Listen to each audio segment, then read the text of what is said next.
Hi, this is Oracle NetSuite's Jason Maynard talking to you about the 7 actions every business needs to take as the economy reopens. Today we're going to talk about health, safety, and legal issues. 3 points I want you to focus on. First, you need to understand the external guidelines. 2, build a workplace safety plan. And 3, what is your policy and communication going forward around reopening the workplace? First up, you have to stay informed on the external guidelines and best practices. Understand the rules for each of your local governmental agencies. The rules may vary by city, county, and state, and there are going to be a lot of different information that you're going to have to navigate.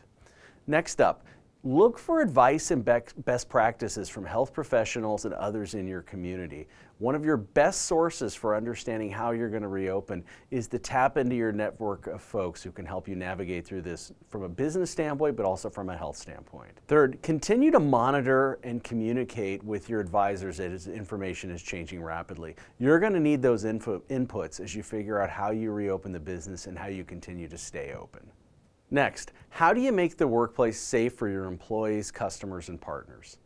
Everyone is going to need to practice a high degree of common sense as we reopen. We're in uncharted territory here, and so a lot of us haven't ever had to deal with a situation like this. So first, you're going to have to develop a reopening plan for your warehouse, for your plant, or for your office. You're going to have to look at the number of people coming back into the facility. You're going to have to look at floor spacing and capacity. You're going to have to consider things like shifts and the timing of the people. Second, does your environment call for or require testing, temperature checks, masks, or PPE? Can you procure that equipment? All things you're going to have to figure out. The last thing I would say, and this falls under that practical common sense, do a dry run as you reopen and go slow. There's no need to rush back immediately if you don't have everything ironed out. You may want to take a week or two and sort of walk back into this slowly with more of a skeleton crew to make sure you can work the kinks out and set yourself up for success. Finally, what communication and policies do you plan to implement around workplace safety?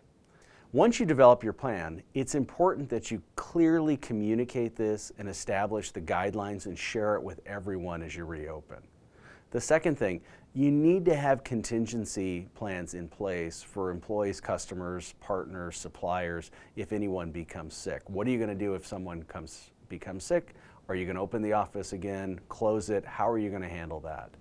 And the last thing is you're going to have to train and continually reinforce these policies with your employees, make them clear and effective, and assume that as we go through this reopening and the various phases that these plans may change, and it's going to be paramount that you continue to reiterate the new guidelines as they evolve. So to reiterate, the 3 key takeaways: understand your external guidelines, build a workplace safety plan so you can make it a safe place for everyone, and 3, have clear and concise policies and communication plans so you can make your opening as safe and clear for everyone. I want to thank you today.